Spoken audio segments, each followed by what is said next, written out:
Morning बच्चों। आज की वीडियो में पढ़ने वाले हैं हमारे आसपास के पदार्थ। तो जैसे कि कक्षा 9वीं में आप आ चुके होंगे, तो आज देख लेंगे केमिस्ट्री चैप्टर 1 पदार्थ। इस वीडियो में टोटली पदार्थ के बारे में जानेंगे। पदार्थ क्या होता है, कैसे होते हैं और इसके भाग कितने होते हैं, किसे पदार्थ कहते हैं, किसे नहीं कहते हैं, इस सभी डिटेल आपको मैं शेयर करूंगा। तो आपको PDF डाल दूंगा कि आप नोट्स तैयार कर लेंगे। तो देख लेते हैं पदार्थ का सबसे पहले परिभाषा। तो पदार्थ का परिभाषा हो जाता है हमारे हम ब्रह्मांड का वो अवयव जिसमें द्रव्यमान हो और उसमें आयतन हो, स्थान घिरता और उसे पदार्थ कहते हैं। मतलब द्रव्यमान उसका हो और कुछ स्थान घिरता हो, यानी कि जो एग्जिस्ट करता है उसे पदार्थ कहते हैं। पदार्थ हमारे जो भी हम देख सकते हैं वो सारे चीज़ पदार्थ है। इसे अपनी भाषा में कहें तो अब पदार्थ क्या नहीं है, तो पदार्थ जैसे मान लो प्रेम और घृणा, ये सब पदार्थ जिसमें इसका भार नहीं, आयतन नहीं, इसमें कुछ नहीं है, जिसे पदार्थ नहीं कहेंगे, यह विज्ञान कहता है। पदार्थ के 3 भाग होते हैं, ठोस, द्रव, गैस। तो सबसे पहले पढ़ लेते हैं, ठोस पढ़े हैं, उसका परिभाषा देख लिए हैं। और द्रव में आयतन उसका अनिश्चित होता है, उसका जो द्रव्यमान होता है वो निश्चित होता है। ये हो गया द्रव। गैस में इसका दोनों चीज़ इसे अनिश्चित होता है, क्योंकि इसका ना आयतन ही निश्चित होता है, ना ही इसका द्रव्यमान निश्चित होता है। ठीक है, आई होप समझ में आ रहा होगा।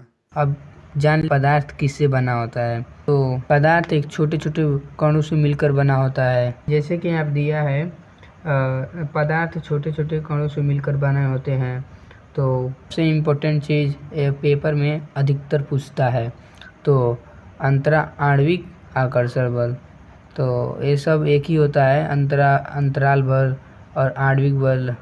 ये मतलब पदार्थ जो होता है ना, उसके बीच में जो खाली स्थान होता है, मैं आपको दिखा रहा हूँ, 1 मिनट। इस इमेज में देख सकते हो कि पदार्थ ये वाला पदार्थ है।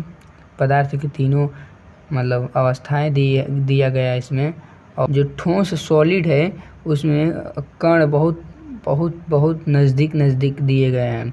जैसे कि आप देख सकते हैं यहाँ पे छोटे बहुत नज़दीक है, और वही जहाँ लिक्विड है यानी कि द्रव, उसके कण थोड़ा ठोस की अपेक्षा थोड़ा दूरी पे हैं। और गैस में ठोस और द्रव की अपेक्षा बहुत दूर है, ये सब देख सकते हैं। तो जो खाली स्थान बचा है इन दोनों के बीच, उसे ही हम आणविक आकर्षण बल कहते हैं। आई होप आप लोग को समझ में आ रहा होगा। तो मैं कोशिश करता हूँ आपको अच्छे तरीके से समझाने के लिए। ठीक है। विसरण बहुत आसान है। 2 या 2 से अधिक पदार्थों का परस्पर या मिलना विसरण या मिश्रण कहलाता है। मतलब 2 या 2 से अधिक पदार्थों का कण जब एक दूसरे से मिलते हैं, विसरण या मिश्रण कहते हैं। आई होप आपको समझ में आया होगा। तो दे दिए गैस में विसरण। जैसे गैस में विसरण बहुत तीव्र गति से होता है, क्योंकि गैस के अणु बहुत दूर होते हैं। याद होगा मैं आपको एक इमेज दिखाया हूँ, जैसे कि आप देख सकते हैं यहाँ पे मैं उदाहरण सब लिख दिया हूँ, आप बना लेना काफ़ी। यहाँ पे गैस द्रव में विसरण, तो मिलना, विसरण जहाँ भी आए वहाँ आप समझना मिलना, मिश्रण। तो द्रव के कण गैस की अपेक्षा धीमी गति से विसरित होते हैं, क्योंकि द्रव के कणों का वेग गैस के अपेक्षा कम होते हैं। जैसे कि गैस की अपेक्षा द्रव के कण थोड़ा नज़दीक होते हैं, इसीलिए उसमें विसरित धीरे होता है गैस का अपेक्षा। द्रव का घनत्व ये बहुत ज़्यादा महत्वपूर्ण है। तो देख सकते हैं द्रव का घनत्व जितना अधिक होता है उसकी दर उतनी ही कम होती है।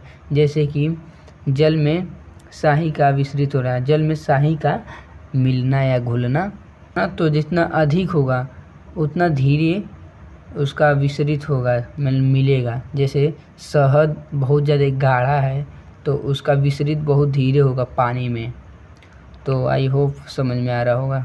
द्रव का तापकरण, विसरण की दर तथा किसी भी द्रव के ठोस पदार्थ के कणों की विसरण दर ताप बढ़ाने पर बढ़ती है। ताप बढ़ाने पर उसके अणुओं की गति ऊर्जा भी बढ़ जाती है। मतलब द्रव जो होता है उसे गर्म करते हैं तो उसके बीच अणुओं के बीच खलबली जो होता है ना, और उसमें ऊर्जा एक प्रकार के उत्पन्न होते हैं, उसे ही द्रव का तापकरण कहते हैं। पदार्थ के कण एक दूसरे को आकर्षित करते हैं। हाँ ठीक है, पदार्थ के कण एक दूसरे को आकर्षित करते हैं। यह आकर्षण बल की प्रक्रिया तथा उसकी भौतिक अवस्था पर निर्भर करता है। ठीक है, यह पदार्थ के जो कण होते हैं बहुत नज़दीक होते हैं, इसीलिए तो जैसे द्रव होता है, आप कहीं पे वाटर है उसको गिराएंगे तो इधर उधर बिखर जाता है, और वही जैसे मान लीजिए ईंट हो गया तो ईंट फेंकेंगे टूट जाएगा लेकिन वो बिखरेगा नहीं। तो आई होप समझ में आ रहा होगा मैं क्या कहना चाहता हूँ। अब देख लेते हैं, ठोस में सबसे ज़्यादा आकर्षण बल पाया जाता है, और वहीं पे ठोस की अपेक्षा द्रव में कम आकर्षण बल पाया जाता है, और गैस में ठोस और द्रव की अपेक्षा आकर्षण बल कम पाया जाता है। आकार तथा आयतन, ठोस पदार्थ के कणों के अंतरा आणविक आकर्षण बल, अंतरा यानी कि उसके बीच के स्थान, आकर्षण बल पर बल तथा अणुओं के मध्य अंतराणविक अंतराल भी अत्यंत कम होते हैं। पदार्थ के बीच में यानी कि सॉलिड की बात हो रहा है यहाँ पे, सॉलिड में उसके मतलब जो कण होते हैं उसके बहुत नज़दीक कणों के बीच उसमें बहुत कम जगह होता है, तो वही यहाँ पे कह रहा है।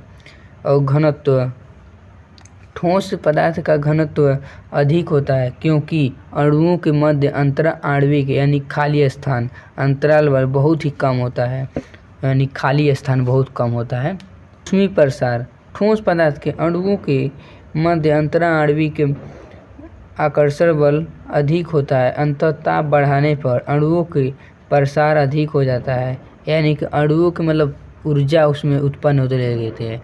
जैसे पानी आप खौलाते हैं तो उबलने लगता है, तो उसमें ऊर्जा के कारण ही वह उबलने लगता है। ठीक है, हिमीकरण, यह बहुत इम्पोर्टेंट है, हर साल पूछता है पेपर में। ठीक है, हिमीकरण वह प्रक्रिया जिसमें कोई द्रव ठोस में परिवर्तित होने लगता है, हिमीकरण कहते हैं। मतलब कोई चीज़ है वह द्रव से ठोस में परिवर्तित होने लगे, मतलब पानी से बर्फ में जमने का प्रक्रिया को हम हिमीकरण कहते हैं।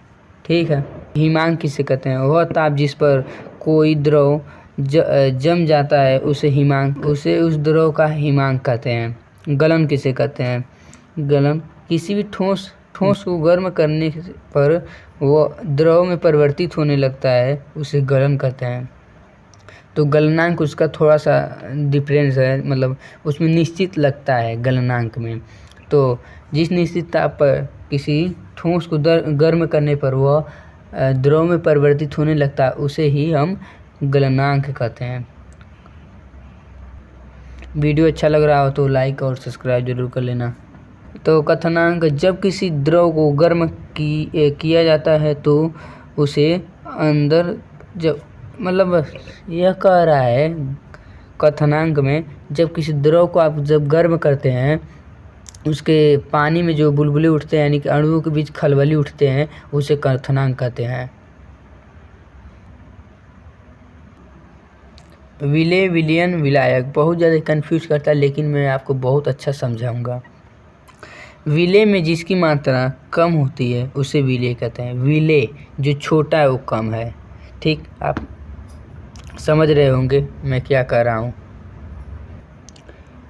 विलयन, विलेय और विलायक का मिश्रण को ही हम विलयन कहते हैं। ठीक है, विलायक किसे कहते हैं? मिश्रण में जिसकी मात्रा अधिक होती है उसे विलायक कहते हैं। हमारा चैप्टर ख़त्म होने वाला है।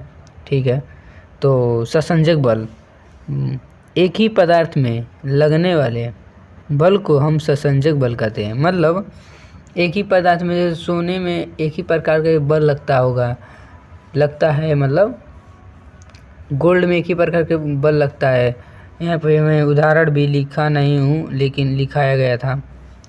ठीक है, आसंजक बल, उसका उल्टा विभिन्न विभिन्न प्रकार के पदार्थों में लगने वाले बल को असंजक बल कहते हैं। वाष्पन किसे कहते हैं?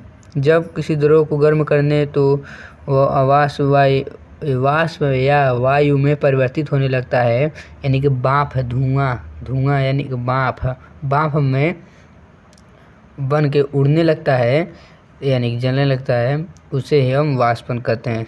संघनन किसे कहते हैं? वाष्पन से द्रव में बदलने की प्रक्रिया को संघनन कहते हैं।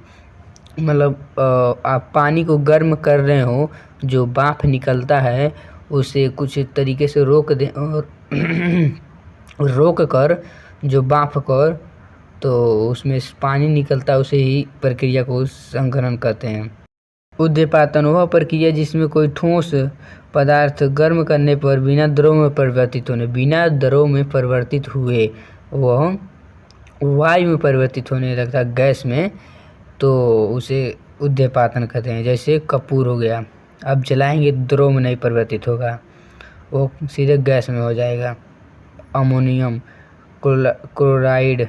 अब यहाँ तक वीडियो देख लियो तो चैप्टर ख़त्म हो गया। बहुत अच्छे तरीके से मैं समझाया हूँ, आई होप आपको समझ में आया होगा। और जहाँ पे भी आपको नहीं समझ में आया होगा मुझे आप कमेंट कीजिएगा, मैं दोबारा से आपके लिए वीडियो बना दूँगा।